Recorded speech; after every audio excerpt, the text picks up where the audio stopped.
lo más importante que ha sucedido en la transición. Roberto, ¿quieres que nos cierren hoy el canal también, no? Por lo que veo. Porque... Madre mía.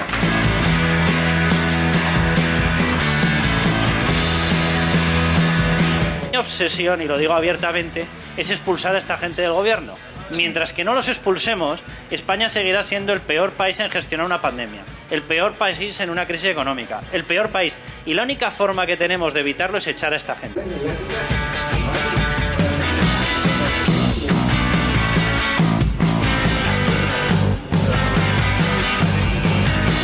Menas es otro caso típico, ¿no? En aras de la bondad y de la hermandad entre los pueblos, y pues se permite un tipo de cosas que no tendrían por qué permitirse, pero es el país que tenemos.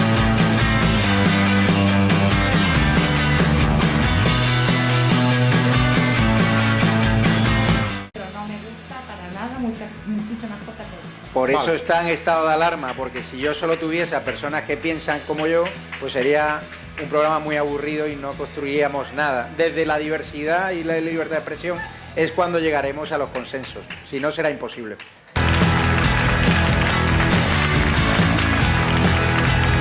Y yo lo que veo más grave de este país, aparte de la política, la economía, etcétera, es la actitud de la gente. Yo veo una actitud de la gente, con todo el respeto, depresiva, una actitud de gente que no sabe dónde esconderse, una actitud de gente que hay un problema y tiene miedo a explicarlo, una actitud de gente que en el fondo, los que hemos hablado mucho de Cataluña, parece a veces la frase que ya se decía en Cataluña, que en Cataluña no hacía falta políticos, hacía falta un autobús de psiquiatras. ¡Viva España!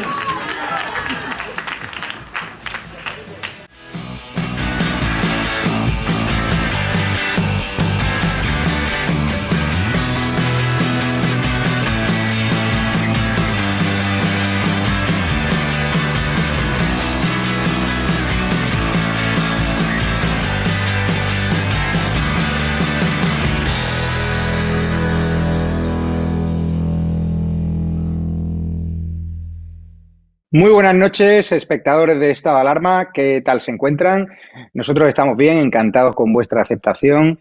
Ya sabéis que ahora podéis también ver los vídeos de Estado de Alarma en OK Diario, también en Periodista Digital. Y estoy muy contento que, a pesar de la censura de YouTube durante una semana, pues estamos multiplicando nuestra audiencia, somos más que nunca. Y recordaros que ahora tenemos un canal alternativo, el de Hugo Pereira, que se llama también Estado de Alarma, pero que también nuestro canal oficial, que será restablecido este sábado cuando nos levante el veto YouTube, pues todavía podéis suscribiros. Así que la mejor manera de quejaros frente a esta censura, porque, insisto, fue censura abiertamente contra Roberto Centeno, retiraron un vídeo por unos comentarios críticos contra la candidata demócrata Kamala Harris diciendo que era acoso. Ya me dirán ustedes cómo se puede acosar a una candidata demócrata a miles de kilómetros, y por un vídeo puntual de 30 minutos que incluía el ejercicio legítimo a la crítica que debe envolver, ¿no?, a cada persona que se presenta a unas elecciones tan importantes, y más las de Estados Unidos. Hoy nos van a acompañar Inocencio Arias, ex embajador de España ante la ONU, alto cargo de distintos gobiernos, Vicente Gil, redactor de OK Diario y azote de Monedero, le dejó el otro día completamente callado en una hilera de preguntas que la verdad que me quito el sombrero. También vamos a tener a Juan Ramón Rayo, economista liberal, que nos va a hablar de esos datos de la deuda pública. Estamos teniendo unos datos pésimos, estamos batiendo todos los récords negativos. Ya la prensa extranjera está hablando no solo de lo mal que gestiona la economía este gobierno, sino de lo mal que está gestionando esta segunda ola pandémica. ¿Habrá vuelta al cole o no? Hoy conocemos más datos del coronavirus preocupantes. Resulta que cuando Simón dijo que en España no había coronavirus ni riesgo de infectarse, ya había los 158 casos. Cuando nos lanzaron al 8M a miles de mujeres, resulta que ellos ya sabían que era una locura y que la cifra estaba más disparada que en Italia, con lo cual estamos ante un gobierno negligente que ahora se debate entre ya secuestrar la economía y darle la puntilla o volvernos a confinar, aunque sea de forma selectiva. A escasos días de arrancar el colegio, los padres todavía no saben cuál va a ser el modelo, ¿no?, a seguir de sus hijos. Pero vamos con un tema que sin duda a mí me preocupa mucho más, y es la facilidad de Podemos para fabricar montajes, para fabricar cortinas de humo, y que los periodistas no hablemos de su caja B, de la tía comisionista de Pablo Iglesias, de las irregularidades de su sede, de su financiación de Irán, de la financiación del régimen chavista, del caso Dina y de una serie de irregularidades que están siendo ya investigadas por los juzgados, porque hay que recordar que Pablo Iglesias y su cúpula de Podemos sí que están salpicados por casos de corrupción mucho más graves que los que envuelven al rey Juan Carlos I, al rey emérito. Hoy habló Corina a través de la BBC, también lo comentaremos con Inocencio Arias, y resulta que, claro, al rey Juan Carlos le echamos o le echó el gobierno por la puerta de atrás y aquí estamos dejando libre a Pablito Iglesias, que encima,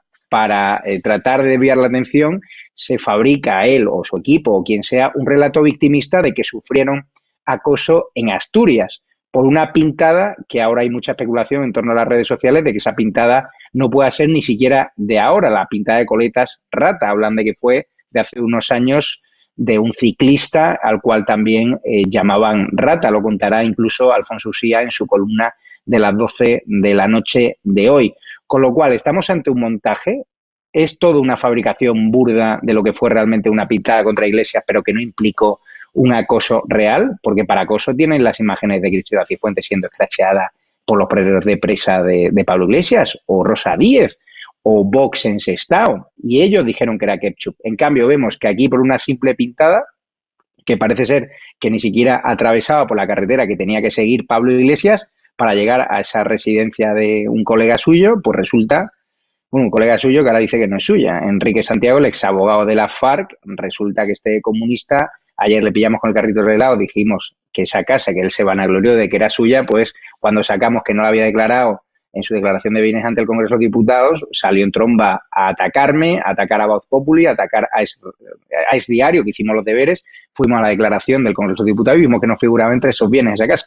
Y sale por la tangente diciendo que es que esa casa realmente es de un familiar. O sea, primero miente a todo el mundo diciendo que esa casa es suya y resulta que luego no figura la declaración porque realmente era de un familiar, con lo cual esto le pasa por boca chancla. Pero aquí lo realmente importante es que ahora Podemos, después de haberse demostrado que las cloacas eran ellos, de que ese montaje del caso Dina realmente lo urdió Pablo Iglesias y su equipo para basar su campaña electoral en un relato victimista, el Estado nos persigue, las cloacas nos persigue, pues ahora que van de capa caída, que ya no lo vota en Galicia ni sus propios dirigentes, pues resulta que vemos cómo están tratando de urdir otro relato victimista con esas vagaciones. El problema es que este testimonio se cae a pedazos porque ni sus propios escoltas, que llevaban 15 escoltas, vieron ningún tipo de acoso real, más allá de esa pintada, si es que es real, que ya me dirán una pintada si supone acoso o no. Con lo cual, estos del jarabe democrático, estos que nos trajeron lo peor de Argentina, estos que escrachearon a dirigentes políticos diciendo que era una medicina totalmente democrática, están probando ahora de su medicina, pero es que aquí en este programa tenemos prácticamente la certeza de que aquello fue un montaje para hacer política. Y hoy está aquí Roberto Granda, presidente del Club de los Viernes, asturiano, que conoce muy bien la zona, además una zona obrera. Le voy a preguntar y le voy a saludar ya a Roberto Granda. ¿Qué tal está, Roberto? Muy buenas, muy buenas. Pues como bien dices, en Asturias, y sí, conozco la zona y además conozco a gente de la propia Pola de Lena, que es la capital del concejo. Saludo ya a Vicente Gil y ahora volvemos contigo. ¿Cómo estáis? Vicente, ¿qué tal se encuentra después de azotar ahí a Monedero dialécticamente? Bueno, hacemos nuestro trabajo, preguntamos y te encuentras pues lo de siempre. No solo no respuestas, sino insultos. Antiguamente, no me voy a extender, pero antiguamente se mataba al mensajero, siempre, esto lo sabéis, cuando se ha empezado algún tipo de denuncia de este tipo, lo típico es decir que es falso y tal. Ahora, el paso de insultar directamente al periodista es un paso nuevo. Sin duda. Roberto Granda, tú como asturiano habrás leído todo lo que se ha publicado en la prensa respecto a este supuesto acoso contra Pablo Iglesias. ¿Con qué teoría te quedas? ¿Con la teoría de la conspiración? ¿Con la teoría del montaje? Yo me inclino sin duda por la teoría del montaje, la teoría de la cortina de humo, para que no hablemos de sus casos de corrupción. Sí. Lena es un concejo de las cuencas mineras, que además con un fuerte arraigo de tradición de izquierdas, y allí no pasó absolutamente nada. O sea, si se hubiera liado a la puerta de la casa de los marqueses comunistas, yo creo que habríamos visto decenas de vídeos, imágenes, se hubiera movilizado a la Guardia Civil de la zona, hubieran puesto alguna denuncia, no hay denuncia. Lo que pasa es que esta gente de Podemos, y no es ninguna novedad, son expertos en manejar las cabecitas de la gente, en la desinformación y sobre todo en desviar la atención. Pero en este caso es demasiado evidente. El montaje de la tarjeta de Dina está un poco más currado, yo creo. La misma semana que Podemos está imputado, que sale todo su escándalo de la KGB, intentan taparlo para que se hable de que si las pintadas, de que la ultraderecha, lo que tiene que hacer el señor Iglesias es pedir perdón por todos los escraches que instigó, azuzó o no condenó, por el jarabe democrático y por haber movilizado la violencia contra el rival político. Que pida perdón a esas personas y a sus familiares. Y bueno, y de paso darle la bienvenida al Estado de Derecho, porque resulta que ahora ha descubierto que la propiedad privada y la familia son intocables. Bienvenido sea Pablo Iglesias, enhorabuena por descubrir ahora que el acoso está mal presentado, como en este caso, pero al menos que lo permita. Entonces, pide perdón a las víctimas del terrorismo pide perdón por haberte reunido con gente del mundo por el taberna, con haber como Sabino Cuadra. No inventes más para desviar la atención de las corruptelas y las imputaciones de tu banda de gángsteres, que es tu partido, y no uses a tus hijos para usarlos como victimismo, que además es una cosa muy fea. A mis hijos no los han dejado, los han amenazado, y es todo pues una falsa. Yo hablé con gente por Roberto, me han dicho que... Roberto, estás teniendo problemas de conexión, te rogaría que pusieses un cable como el otro día, porque así es muy complicado entenderte. Vicente Gil, hoy cuenta ABC que los escoltas no vieron insultos ni amenazas durante las vacaciones de Iglesias y Montero en Asturias. La Fiscalía no ha recibido ningún atestado policial ni ninguna denuncia. Tú conoces bien a los políticos, a los gobernantes. Cuando va un vicepresidente del gobierno a un pueblo, siempre hay un montón de testigos, siempre hay follón, siempre ellos pueden grabar, pero es que no hay ninguna prueba gráfica, ningún testimonio evidente de los que hemos visto, por ejemplo, contra Ortega Smith cuando ha ido al País Vasco, contra Rocío de Mer cuando recibió la pedrada y ellos decían que era quechua. Es decir, solo hay una pintada de coletas rata y eso obligó a interrumpir las vacaciones y a montar todo este relato victimista que yo insisto, yo me inclino en que es un burdo montaje y de hecho en OK Diario os estáis inclinando por llamar directamente a este acoso fake. Bueno, ¿cuáles son los hechos? Efectivamente, los hechos son no solo el diario ABC, también El Comercio, por ejemplo, que es prensa de allí, por tanto, con fuentes muy directas y muy próximas, cuenta efectivamente hoy que ni la Fiscalía ha recibido nada, ni la Policía ni la Guardia Civil consta absolutamente nada, ni el más mínimo incidente, ni el más mínimo acoso, etcétera, etcétera. Yo, la verdad es que directamente esas son las referencias que tenemos hoy, ABC y El Comercio. ¿Cuáles son los hechos? Los hechos son dos. Uno, esa pintada que pone coletas rata, que por lo que cuenta Roberto, pues no da ni acceso directo hacia donde se supone que estaba Pablo Iglesias y Irene Montero, en la casa de Enrique de Santiago.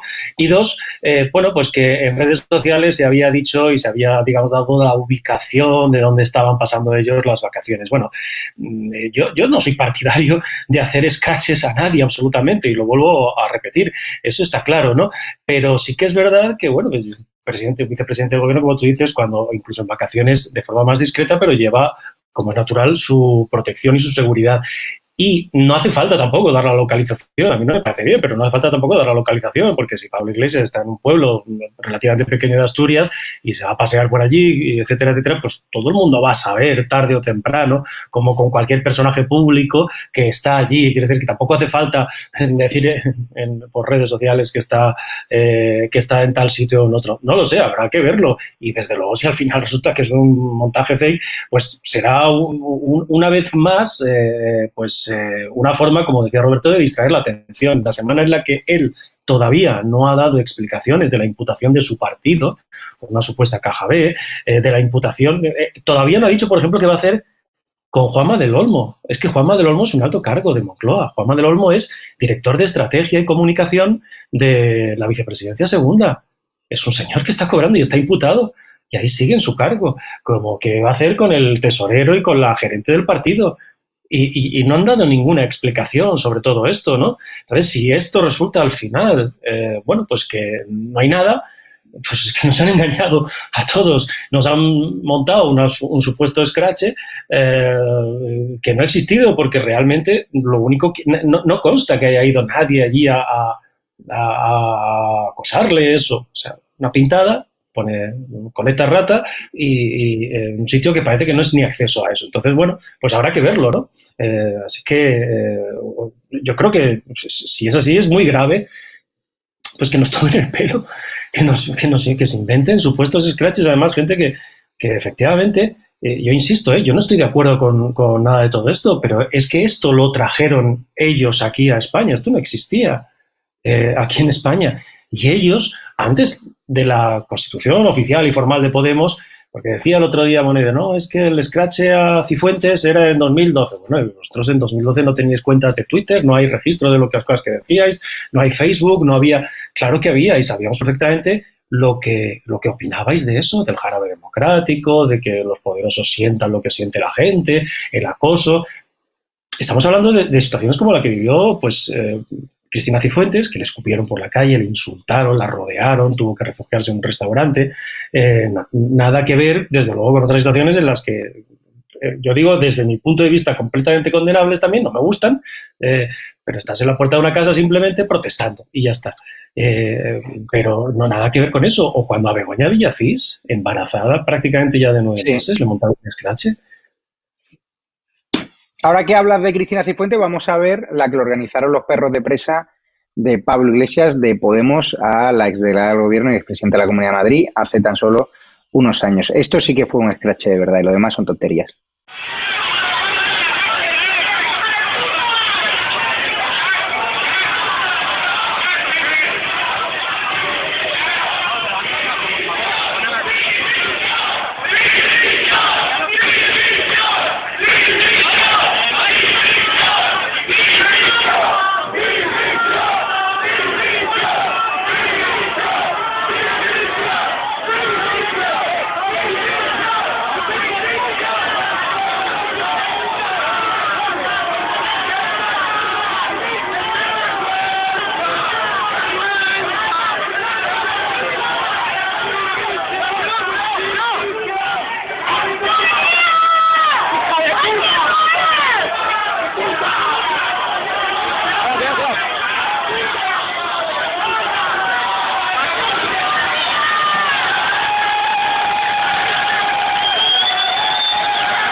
Inocencio Arias ya ha restablecido la conexión. Les saludo. ¿Qué tal se encuentra, Inocencio? Hola, estupendo, en el pueblo. Se me ponen, no sé si a usted también, los vellos de punta viendo esas imágenes de hace tan solo unos años, de los que ahora van llorando por las esquinas por una simple pintada de sus perros de presa. Parece que cuando uno es de derechas y es realmente acosado, la izquierda radical dice que es ketchup, y cuando uno es de izquierda y le ponen una pintadita a un montón de kilómetros de su residencia, de su casa o de la casa de un colega o de quien sea, pues resulta que eso es un acoso brutal y la Sexta dedica especiales a ello, ¿no? Exacto, exacto. Hay un escrache bueno y un escrache malo. El que practica la izquierda, sobre todo partidos comunistas como Podemos, ese es un escrache que estéticamente puede que no esté bien, pero que no está mal, porque busca un objetivo que es vituperar a gente de ideología extrema que no les gusta. Ese escrache es bueno. Sin embargo, cuando se le hace a uno de ellos, el escrache es malo, es malísimo, es horrible. Yo estoy en contra de todos los escraches. Es decir, ir todos los días a la tabarra al matrimonio del señor Iglesias con los niños pequeños y tal, estoy en contra, totalmente en contra. Ahora, el que siembra viento recoge tempestades. ¿Y quién es el que ha sembrado más viento en España en el tema del escrache? El grupo del señor Iglesias y el propio señor Iglesias, que para él el escrache, yo hasta en un libro que escribí recientemente, que se llama, ya ni me acuerdo, Con pajaritos sin tapujos, arranco diciendo eso. ¿Por qué el escrache bueno es el que hace Podemos? Es aceptable, a alguna gente no le gusta, pero es aceptable más o menos, porque va dirigido contra personas de ideología extrema, pero el que se le hace a ellos es horrible. Pero si es que yo, no solo el que le hicieron a Cifuentes, es que se lo han hecho todo el mundo. A Rosa Díaz no la dejaron hablar en la Complutense. En una universidad, que es el templo del pensamiento, no la dejaron hablar. Bueno, y por ejemplo, Isabel San Sebastián puede contar lo que le hacía a este otro de Podemos en Telemadrid, el del pisito, el que compró el pisito con una ayuda de su padre en una cooperativa y luego lo vendió cuando no podía venderlo porque era un piso de protección. En fin, azuzaba a las gentes de la cafetería de Telemadrid para que acosaran e insultaran y silbaran a Isabel San Sebastián.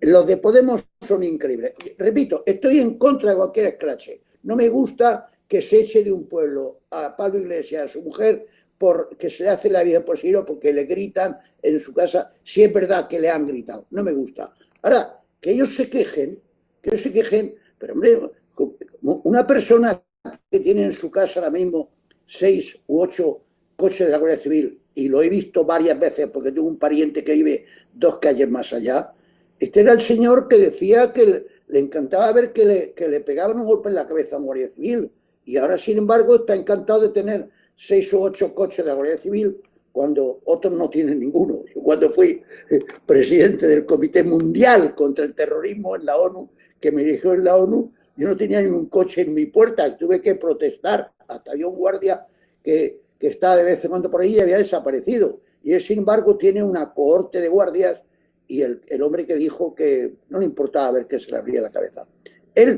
Estamos en contra, pero él sembró viento y ahora recoge tempestades. Roberto Granda, no sé si ya ha recuperado la conexión, pero en Asturias supongo que hay ahora muchas especulaciones. Lo que decía Vicente Gil, la prensa asturiana no ha reflejado ningún tipo de prueba, ¿no? O sea, va el vicepresidente del gobierno, alguna prueba de ese escrache habría, su propio personal de seguridad.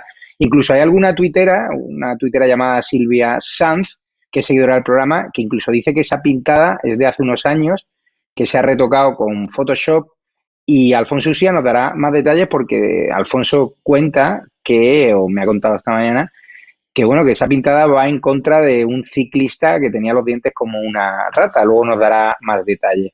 ¿Qué tipo de especulaciones te crees que esa pintada es de hace unos años o no? No lo sé, pero lo que sí se sabe es lo fácil que es hacer un montaje. Eso lo sabemos perfectamente. Entonces, yo no he estado en un sitio en lugar de la pintada, puede ser perfectamente Photoshop. La casa, hay que decir que era la casa de Enrique Santiago, pero Enrique Santiago no es una persona cualquiera, es una de las personas más peligrosas dentro del mundo de satrapias comunistas y de las narcodictaduras que la sustentan, como me explicaba Ervin Hoyos. Por lo tanto, es que no estaba de vacaciones en un resort, estaba en la casa de Enrique Santiago, que tiene tela ese hombre, está en el Congreso de los Diputados. En Asturias lo que se dice es que tiene mucho morro y que encima echa la culpa a los asturianos de algo que nadie ha visto, de algo inexistente, y que ¿dónde están esas imágenes? ¿Dónde están esos vídeos? Es el creador de los scratches, es el que animaba a dar jarabe democrático. Entonces, yo lo que creo es que en Madrid se está cociendo algo también y ha tenido que volver rápido. Vicente Gil, pero es que escucha, el vicepresidente del gobierno, hay que escucharlo hace unos días, que decía que había que naturalizar el insulto, es decir, una persona que llega a justificar los ataques a la libertad de expresión contra mi persona, contra periodistas como tú, que ridiculiza a determinados periodistas, que está todo el día señalando, tanto él como su cuadrilla tipo Echenique, a los periodistas que tratamos de contar la verdad. Es curioso, ¿no?, que ahora, hace unos días pedía, o hace una semana, naturalizar el insulto, y ahora por una pintada, que no sé si es real o no, pues se acojona y se va, ¿no? No sé. Bueno, a lo mejor es que ya tenía que irse, sobre todo porque ya toca, ¿no? A ver si hay alguien gobernando España, porque están todos de vacaciones. Es increíble que estén todos de vacaciones. Es que yo animo a nuestros telespectadores, a nuestros espectadores, que vayan a la Moncloa, a la web de la Moncloa, miren la agenda del gobierno y salvo la ministra de Defensa, que está haciendo algunas visitas a cuarteles, están todos de vacaciones, con la crisis sanitaria y el problemón económico que tenemos. Pero yendo a lo que preguntas, viven en la... No es la absoluta incoherencia, porque la incoherencia todavía, bueno, supone una cierta, si me permites, coherencia, ¿no? Quiero decir, en un momento dado puedes ser incoherente. Es que estos viven en una contradicción permanente, ¿no? Trajeron aquí, son personas que vinieron a romper el modelo de convivencia, de paz y de concordia del 78 y vinieron aprovechando la crisis y aquello del 15M y la articulación de un movimiento político que al final derivó en Podemos, etcétera, a traer precisamente todo lo contrario de lo que suponía el 78, que era concordia, paz entre los españoles. Y entonces, efectivamente, como decía Inocencio, han sembrado viento, estando completamente en desacuerdo con cualquier tipo de escrache, etcétera, etcétera, pero han sembrado vientos y recogen tempestades. Y yo creo, sinceramente, que son además reyes de la provocación, reyes de la mentira, etcétera, etcétera. Y por tanto, de esta historia puede ser cualquier cosa, ¿no? Pero efectivamente, como tú dices, hombre, hace unos días decía que hay que naturalizar el insulto y ahora, por una cosa que no consta ni en la policía, ni en la fiscalía, ni en la Guardia Civil, para no dar probablemente explicaciones del problema gordo de una supuesta caja B en un partido de gobierno como son ellos, pues a lo mejor resulta que será un escándalo que nos hayan montado un montaje fake. Curioso, hablas de vacaciones, Vicente Gil, redactor de OK Diario. Ahora estáis llevando a todo trapo 2 fotografías en exclusiva de OK Diario, donde se ve al ministro de Justicia y a Batet, a su pareja sentimental, a la presidenta del Congreso, incumpliendo las normas anti-COVID en pleno rebrote, sin mascarilla en sus vacaciones en Cádiz. Pero es que hay otra foto más donde el ministro de Justicia se reúne con Chávez en una playa de Cádiz a la espera del recurso sobre los ERE. O sea, fíjate que aquí está el condenado y el ministro de Justicia tranquilamente, sin mascarilla y sin nada, y efectivamente de vacaciones. A Batet y a Campo no parece que le preocupe mucho la segunda ola de la pandemia, ¿no? Tú imagínate Ni las relaciones peligrosas. Claro, tú imagínate que viéramos una foto de algún condenado por corrupción en el PP con Pablo Casado feliz de vacaciones en una playa. ¿Qué estarían diciendo? Pues estarían montando un pitoste de mucho cuidado, ¿no? Y luego, respecto a esto de las normas, claro, no cumplen ninguna de las normas. Pues como el otro día, que estaba Chimo Puig con el ministro Duque, yo creo que era Ábalos también, el ministro Ábalos, y al lado el exministro y exsecretario de Estado de Seguridad, Antonio Camacho en Javia. Y tampoco cumplían nada. Y hay más fotos, se van recibiendo más fotos, de otros ministros del gobierno metidos en chiringuitos, en Tarifa, pongamos, una ministra, pues metidos en chiringuitos, pegados a la gente, hablando y sin ninguna mascarilla. Pero hay que recordar que Fernando Simón se fue a surfear, ¿no? Sin ningún tipo de mascarilla cuando nos pedía que nos quedásemos en casa y que evitásemos los desplazamientos innecesarios. Vamos a empezar con la actualidad del coronavirus. Quiero hablar con Inocencio Arias, porque Inocencio, hay informaciones que aparecen preocupantes, ¿no? Sobre los datos reales que estamos empezando a tener en esta segunda ola de la pandemia. Tenemos hoy un repunte de COVID-19 en Cataluña, 1.274 nuevos casos, 9 muertos. La vuelta al cole está ahí, en la que está marcando la agenda. Más de 22,1 personas se han contagiado de COVID en todo el mundo y Alemania alcanza ya un ritmo de crecimiento que no se veía desde abril. Pero es que hoy hemos conocido por OK Diario que cuando Simón dijo que en España no había coronavirus ni riesgo de infectarse, ya había 258 casos, ya teníamos más contagios aparentemente que en Italia y ya el virus estaba completamente descontrolado. ¿Cómo ves tú la situación? ¿Estás preocupado? Tú ya tienes también una edad avanzada, no sé si estás saliendo a la calle, si estás recluido.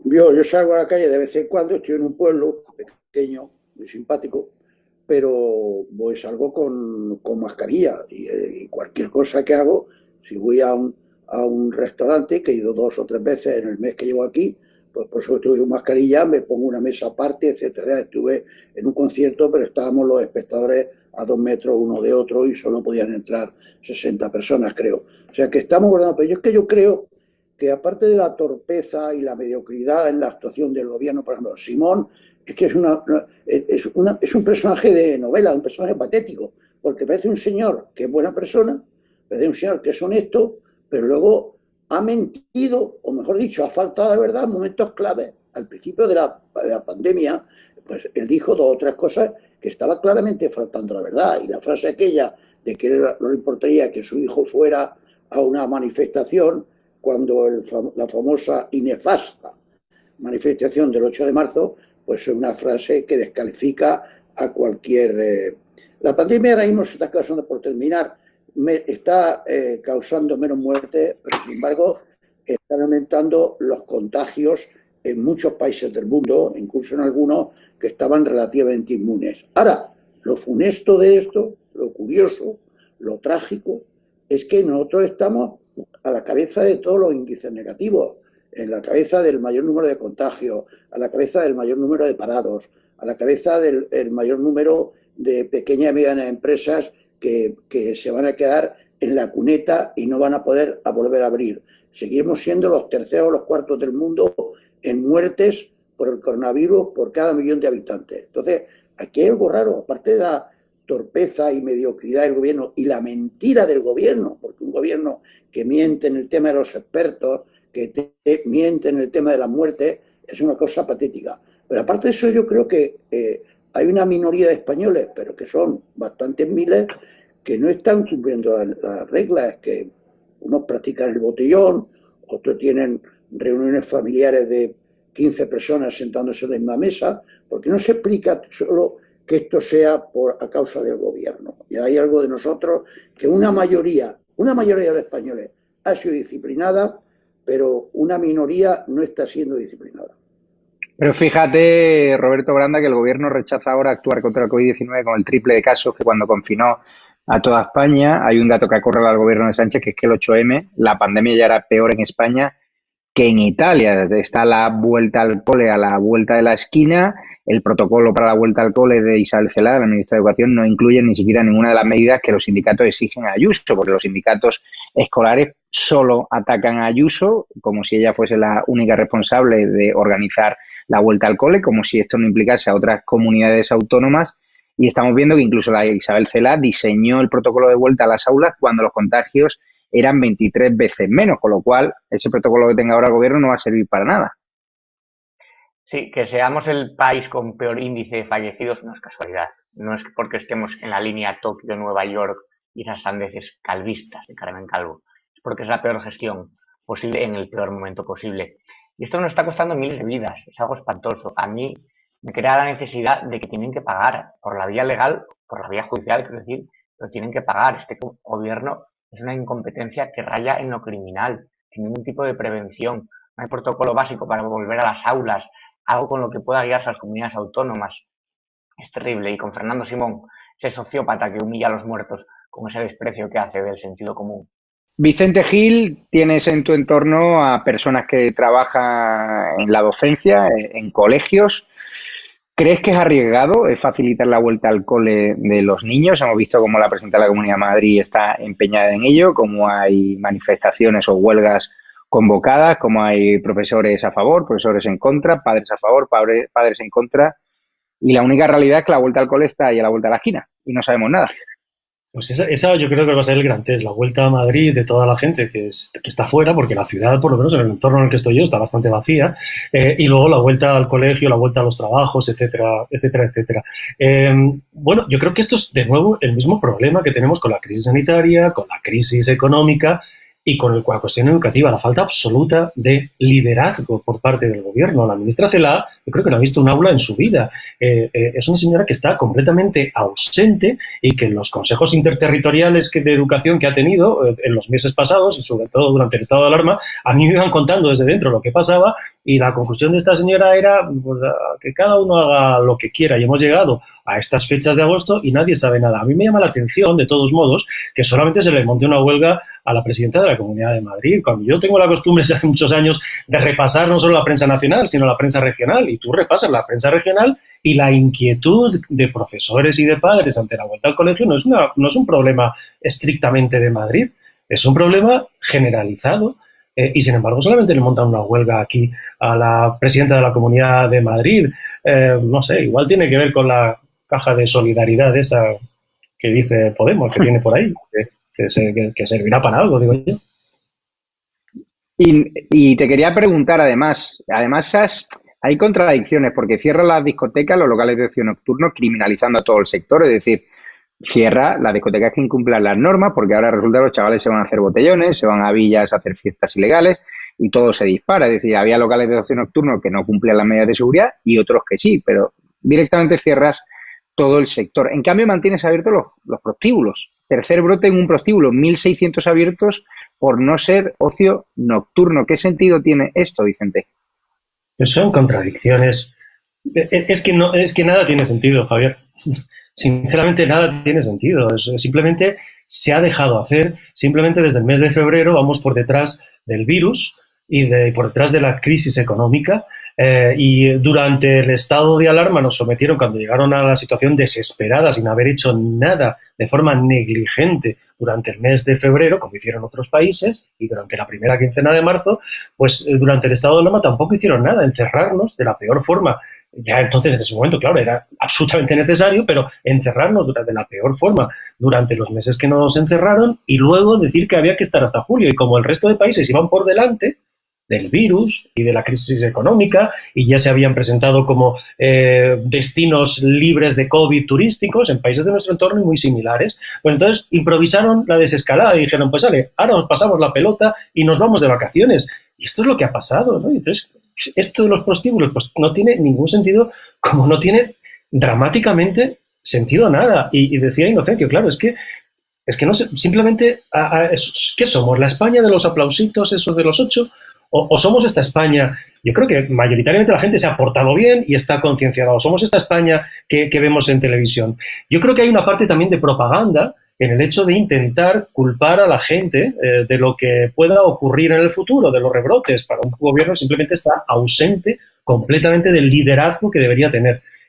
Y no, aquí hemos tenido tiempo de sobra. Este gobierno tiene la obligación por la Ley General de Salud Pública de asumir, artículo 14b, yo lo digo mucho, pero es que está la ley, artículo 14b, de dirigir, dice, en su caso, en coordinación con las comunidades autónomas, en su caso, el mandato es clarísimo, cualquier alerta que provenga de la OMS. Y esa alerta de la OMS vino el 30 de enero y no hicieron nada, incluido el señor Iglesias, que también está de vacaciones, mientras el virus está entrando de nuevo en las residencias. No ha convocado ningún Consejo Interterritorial de Asuntos Sociales y Atención a la Dependencia.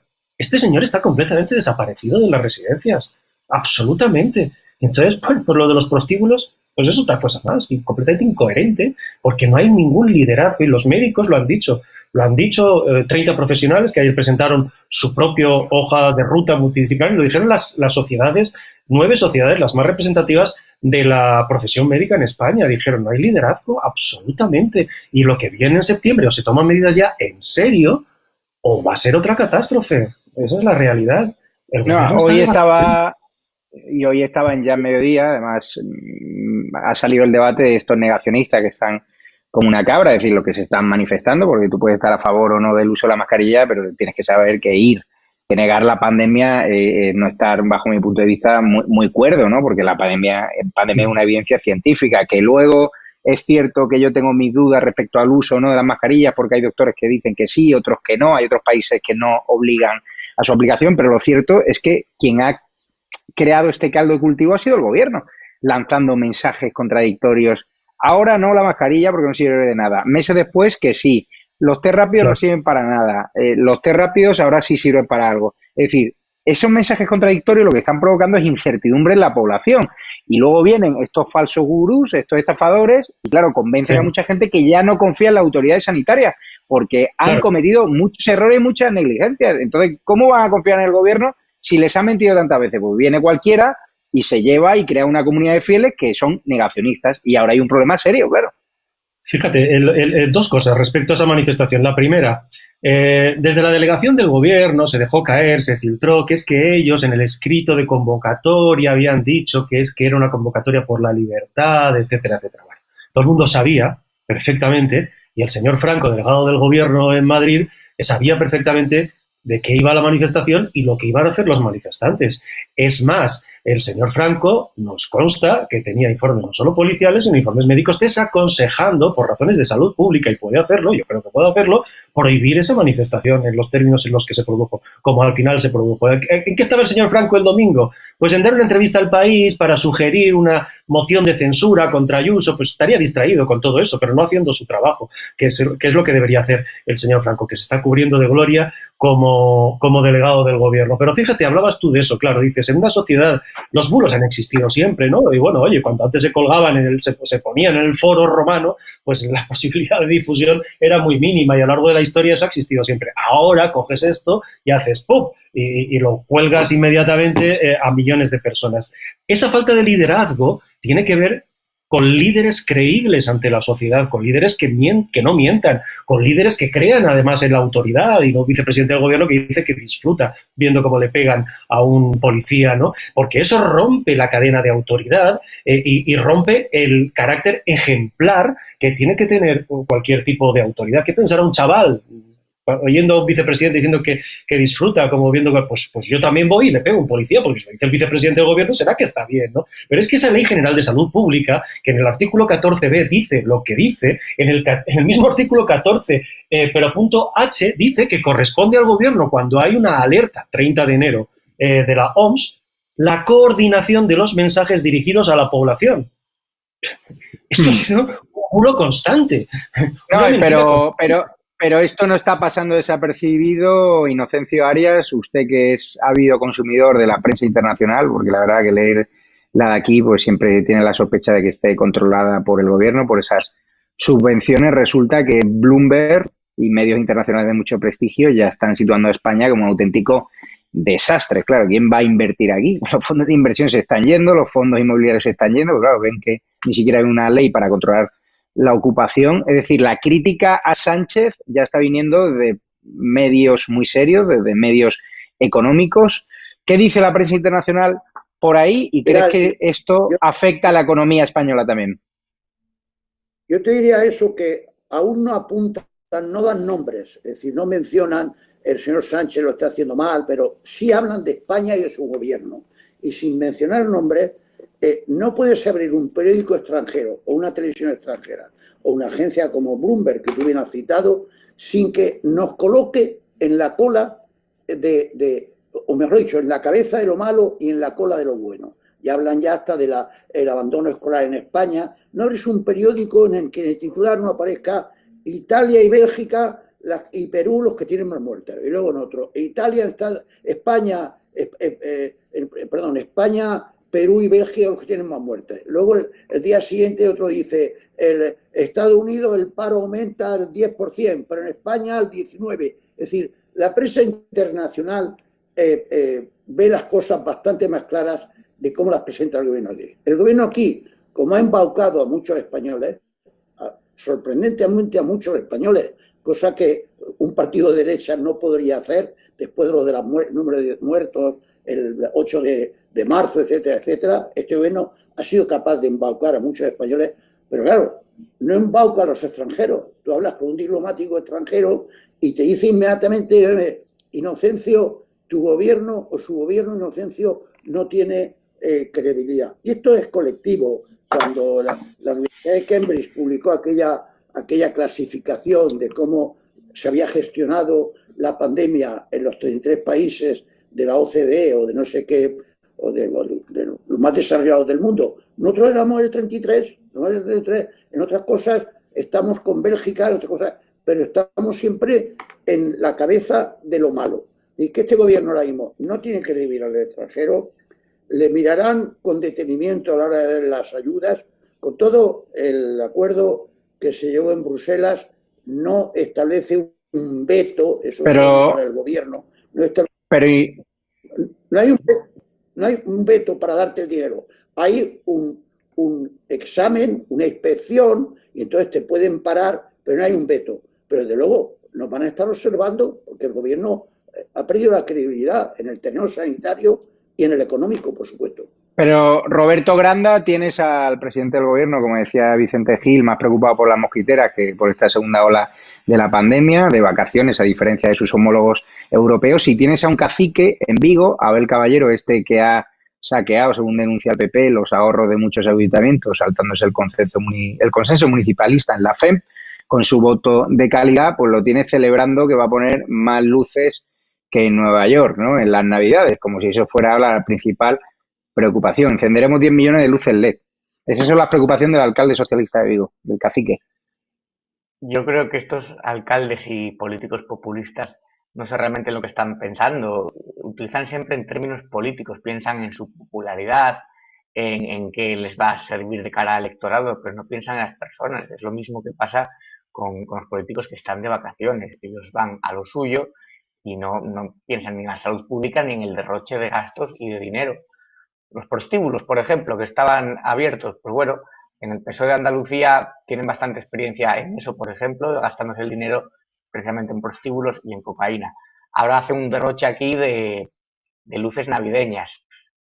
Es que la clase política cada vez deja más que desear esto. Yo estoy cada día más perplejo. Joder.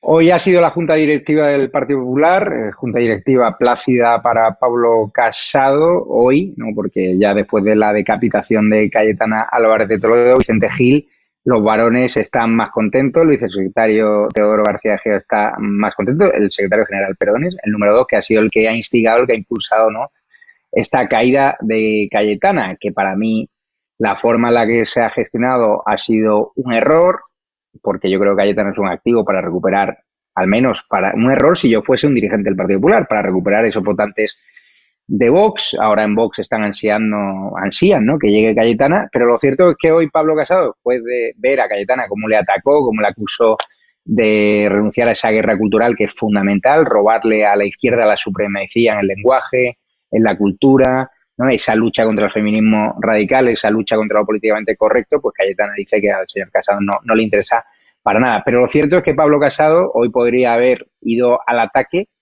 y ha contestado muy elegantemente y ha dicho lo siguiente sobre Cayetana. Y en esa línea de renovación, con experiencia, la Junta Directiva hoy ha ratificado mi propuesta de que Cuca Gamarra sea portavoz del Grupo Popular en el Congreso, después de haber sido la alcaldesa más votada de la historia de Logroño y la vicepresidenta de todos los alcaldes de España.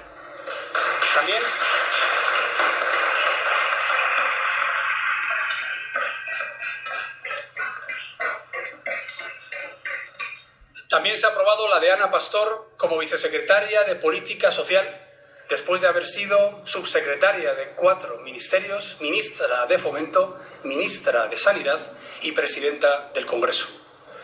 Y la de José Luis Martínez Almeida, como portavoz del partido después de haber sido director de Patrimonio y ahora alcalde de la capital de España, alcalde de la ciudad de Madrid. Todos ellos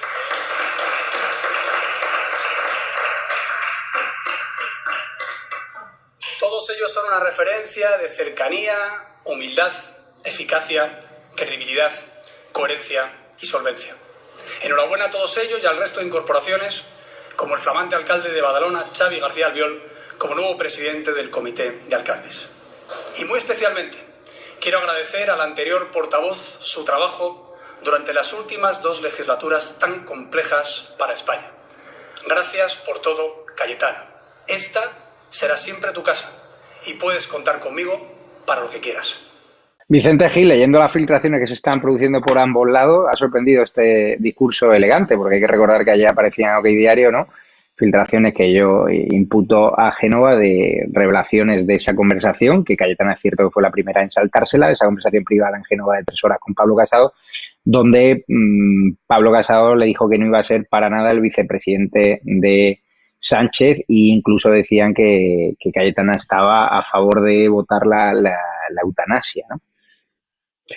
Bueno, yo la verdad es que este proceso no se ha producido de la forma más adecuada probablemente posible y posiblemente por todas las partes, ¿no? Yo creo que en cualquier caso, más allá del ruido inmediato, el cese de Cayetana Álvarez de Toledo era una cuestión de tiempo. Había, todo el mundo lo sabe, una guerra soterrada con Teodoro García Egea, con el secretario general del partido, porque Teodoro García Egea pensaba que Cayetana, como se ha dicho, no podía ser la portavoz de sí misma, sino tiene que ser portavoz del partido, etcétera. Y Cayetana Álvarez de Toledo, pues todo el mundo lo conoce, es una mujer de pensamiento libre que entiende que decir las cosas como las dice, pues es el perfecto concepto precisamente de la lealtad, ¿no?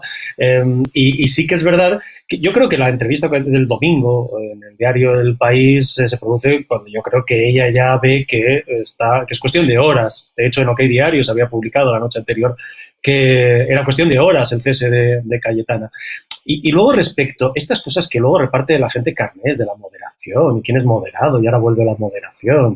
Vamos a ver, mi opinión es que mientras no haya una perspectiva de elecciones clara, y hay dos fuerzas en el centro de la derecha y en el centro derecha, que son Vox y que es el Partido Popular, de alguna forma se están repartiendo los papeles, ¿no? Quiero decir, Vox quiere aglutinar el voto más o solidificar el voto de la derecha, y luego el objetivo de Pablo Casado, y yo creo que tanto en los perfiles, en los portavoces, como en los mensajes busca eso, y más con los nuevos nombramientos, es ir desde el PP hasta las orillas del Partido Socialista y, por supuesto, pasando por encima, si es posible, que esos son los planes de Ciudadanos. Y en eso se está trabajando. En el caso de Ciudadanos, además, se está trabajando, digamos, en términos casi hasta locales, de conversaciones con alcaldes, con concejales de aquí, de allá, etcétera, etcétera, ante una posible, en el momento dado, cuando lleguen unas elecciones, desmembramiento definitivo de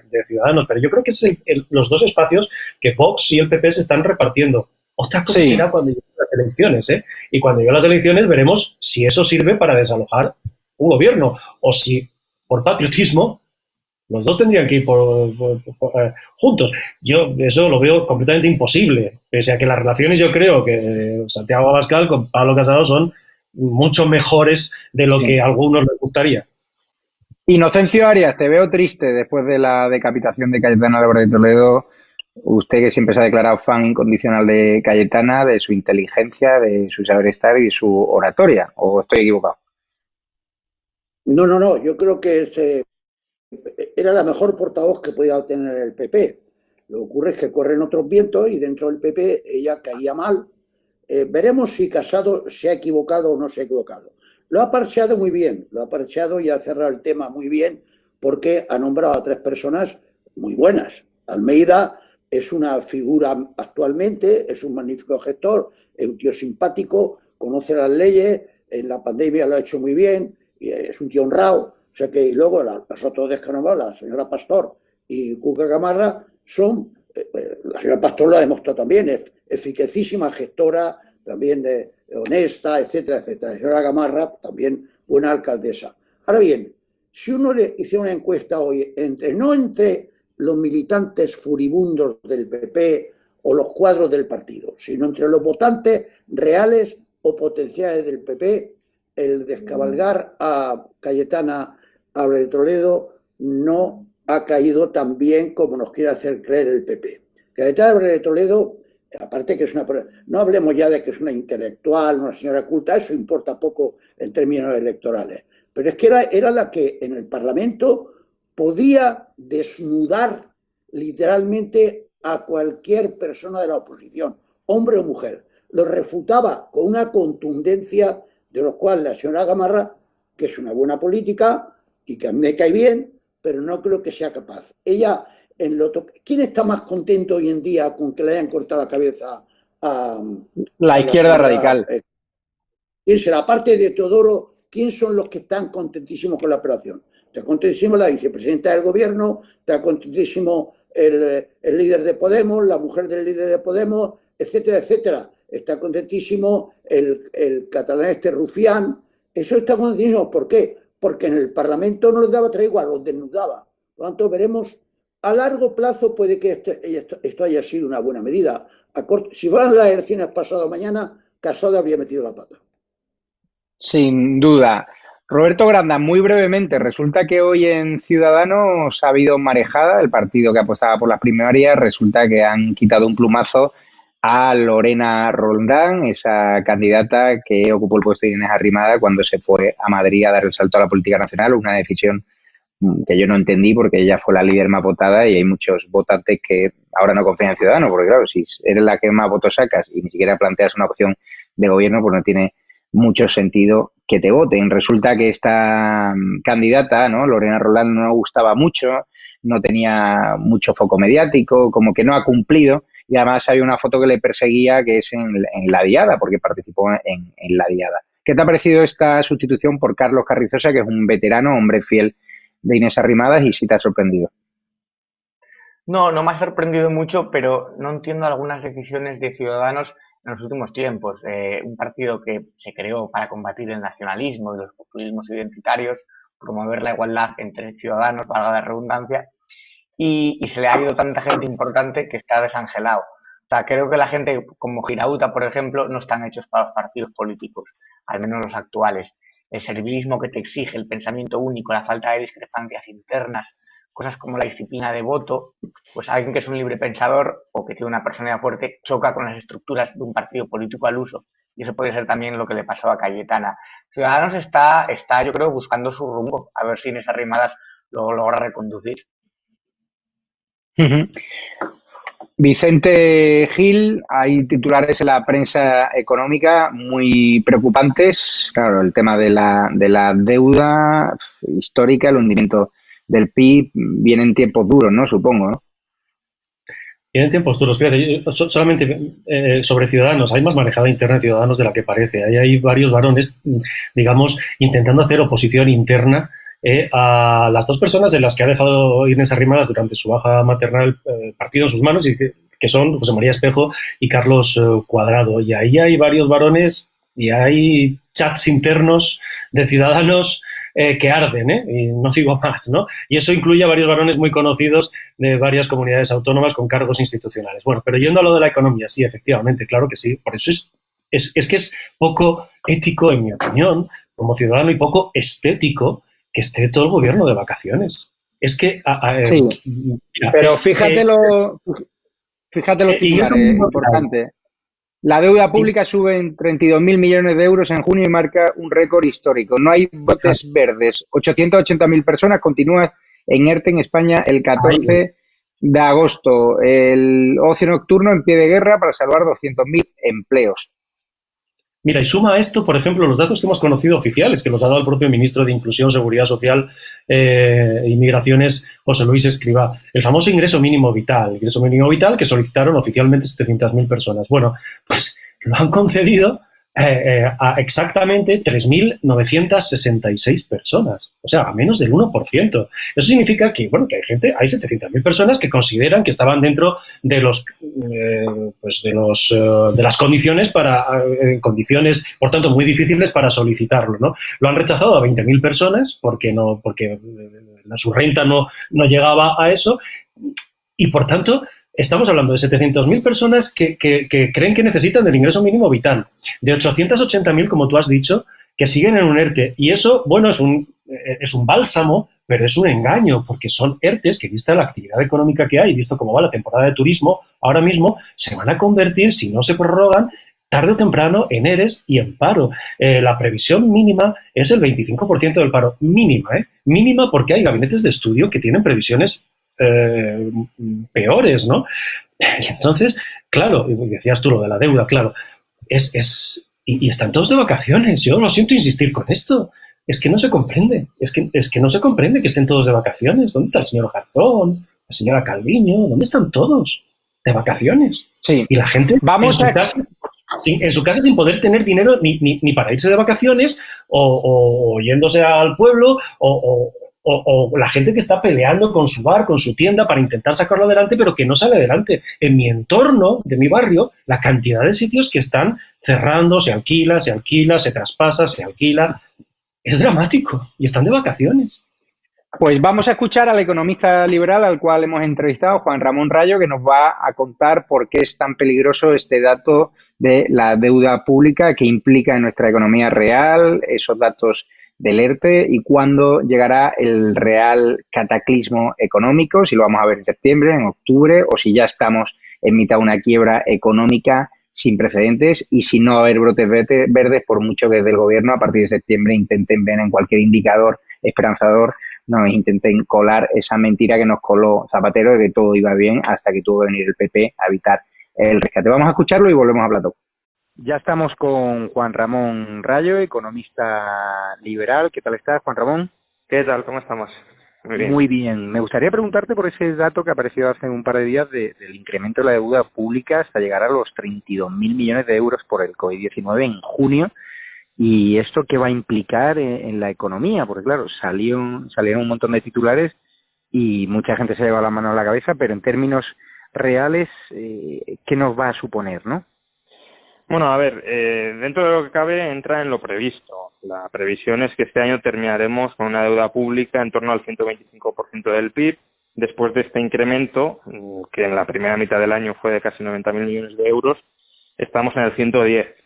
Por tanto, vamos camino de cumplir esas malas previsiones, porque tener mucha deuda pública sobre el PIB es malo, es negativo, y lo es no tanto por la repercusión que puede tener de manera inmediata. Estamos en un contexto donde, por ahora, el Estado español, las administraciones públicas se pueden endeudar a un tipo de interés muy bajo, y lo pueden hacer básicamente porque está Europa detrás, porque Europa y el Banco Central Europeo nos están dando oxígeno para poder colocar esa deuda a tipos competitivos, y por tanto, bueno, parece que de momento estamos como medio anestesiados y que no está sucediendo nada grave. Seguimos vendiendo deuda a unos tipos muy baratos y poco más, ¿no? ¿Cuál es el problema? El problema es que esto nos coloca en una situación financiera muy comprometida de cara al futuro. Y si en el futuro vienen mal dadas, si se tuerce en alguna medida el apoyo europeo, y el apoyo europeo no va a ser indefinido, evidentemente, si viene pues alguna otra catástrofe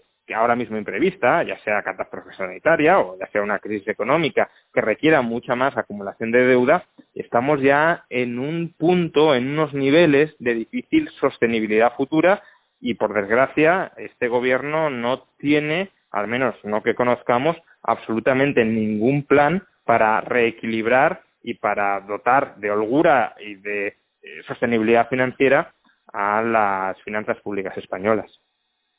¿Es un error cerrar el ocio nocturno, prohibir que la gente fume en la calle y restringir la actividad de los restaurantes a partir de las 12 de la madrugada? Está claro que el gobierno ha tenido que tomar esa medida porque hay una ola pandémica, pero sí que la patronal del sector del ocio nocturno está pidiendo ayudas, dicen que se va a ir mucha gente a pique. ¿Tiene sentido aplicar estas medidas tan restrictivas? A ver, lo que hay que dejar claro es que estas medidas restrictivas se aplican o se tienen que aplicar porque los políticos y la administración pública en general es incapaz de hacer bien su trabajo. Básicamente, como ya sabemos, para regresar a una cierta normalización de nuestras interacciones sociales, necesitaríamos detectar muy rápidamente a todas las personas que han sido contagiadas y, a su vez, aislar también muy rápidamente a todos los contactos de esas personas hasta que verifiquemos si están infectadas o no lo están, y, por tanto, evitando en ese lapso que sigan contagiando a otros, ¿no? Así es como se controla que un foco no se convierta en una epidemia local, en una nueva ola. ¿Y cómo se hace esto? Pues esto se hace con test masivos regulares, es decir, no solo que haya que hacer muchos test una vez, sino que cada día hay que testar a un porcentaje muy significativo de la población. Hay autores que hablan de en torno al 10-15% de la población. Esto requiere un esfuerzo económico ingente, claro, pero la alternativa es cerrar una parte de la economía con pérdidas todavía mayores, y luego teniendo a muchos rastreadores para poder aislar a los contactos. Si las administraciones públicas no son capaces de hacer esto bien, y desde luego a la vista está que no lo están consiguiendo, España es el peor país de Europa, ya lo fuimos en la primera ola y estamos siendo el peor en la segunda ola, tanto en términos de contagios, en la primera ola también de fallecidos y de hundimiento económico. Pues si las administraciones públicas no pueden hacerlo bien, claro, la única alternativa que queda es ir a lo bruto desde un punto de vista económico, que es cerrar o suspender la actividad de todos aquellos sectores económicos que impliquen un contacto social muy estrecho.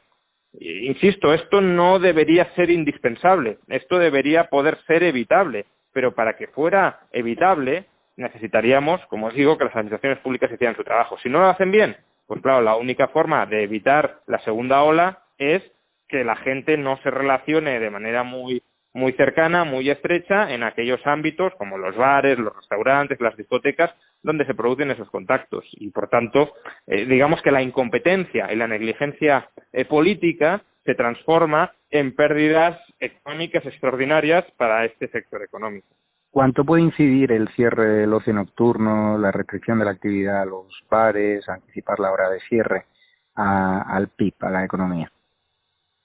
Bueno, sabemos que el sector turístico en general, y dentro del sector turístico incluimos también el sector del ocio, la restauración, etcétera, pesa en torno al 15% del PIB.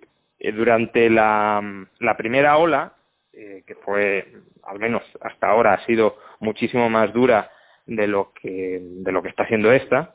Sin embargo, esto no significa que si las cosas no siguen degenerando no podamos acercarnos, por desgracia, a una situación similar. Los sectores vinculados con la hostelería, el ocio, la restauración, se hundieron en torno al 40%. Dependiendo del subsector, digamos, pero el hostelería y restauración un 40%, y luego el sector del ocio y demás en torno al 25%. Por lo tanto, claro, estamos hablando de un hundimiento solo, si esto se reprodujera en los próximos trimestres, de este sector en torno al 6-7% del PIB. Después todo el efecto extensivo que pueda tener sobre otros sectores, claro, porque si se destruyen varios centenares de miles de empleos en estos sectores, pues esos parados con menor renta, con menor seguridad económica, pues van a hacer menos gasto en otros sectores, esos otros sectores también se van a resentir, etcétera. Entonces, ya no es solo, además, la pérdida que tenga en el PIB de manera inmediata, es que si tú eres incapaz de mantener abierto un sector tan importante de la economía española como este, y eres incapaz de mantenerlo abierto, repito, porque no lo hemos de olvidar nunca, por incompetencia política, vas a tener que reestructurar de raíz esa parte de la economía española. Vamos a tener que dejar la parte de la especialización en hostelería, en restauración, porque sean sectores que al menos hasta que no desaparezca o esté totalmente controlada la pandemia, no podrán reabrir sobre bases rentables, y tendremos que inventarnos otros sectores que requieran menos contacto social. Y eso es un proceso que tarda años, no es un proceso que se haga de la noche a la mañana. Y por tanto, durante años vamos a tener una parte de la economía española, como ya pasó por causas distintas en la anterior crisis con la construcción, una parte de la economía española muerta, sin capacidad de dar empleo a esos centenares de miles de españoles que se van a quedar en paro si esa parte de la economía muere. Pero, repito por enésima vez, no es que muera por muerte espontánea, es que la matan los políticos por ser incapaces de hacer bien su trabajo de gestión de la salud pública. Cerca de 900.000 personas siguen en agosto en ERTE. ¿Le ha sorprendido este dato? Y si nos tenemos que ir acostumbrando a que la gente que se han ido a ERTE, pues la mayoría o la práctica totalidad se van a ir luego a ERE o van a aguantar en el ERTE el tiempo que permita la ley.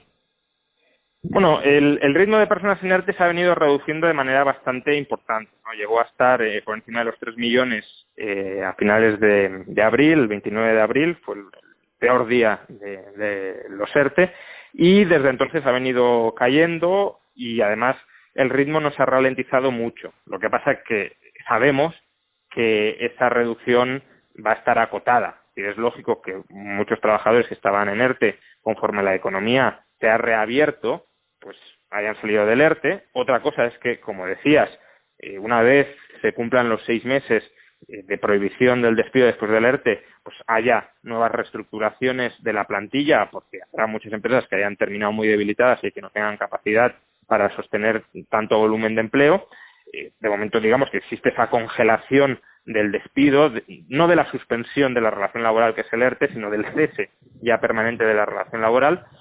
Pero, bueno, volviendo a los ERTE, sí, sigue habiendo 900.000 personas, probablemente se reduzcan algunos cientos de miles más, pero sí que va a haber un suelo, es discutible cuál será, pueden ser 400.000, 500.000, 600.000, pero sí que va a haber un suelo muy vinculado con todas las actividades que hemos mencionado antes, de la restauración, hostelería, etcétera, que no van a regresar, y que, por tanto, pues la administración pública va a tener que tomar una decisión, o mantenerlas permanentemente subsidiadas, que creo que no sería la mejor opción, porque si tú matas un sector económico, te tienes que perseguir y pedir responsabilidad, pero lo que no puedes es matarlo y luego subsidiarlo permanentemente.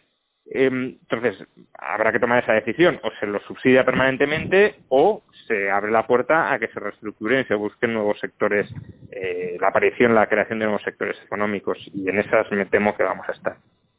Pero vamos, que el cataclismo económico, el crack económico es ya una realidad, ¿no? No hay manera de ver brotes verdes en los próximos meses.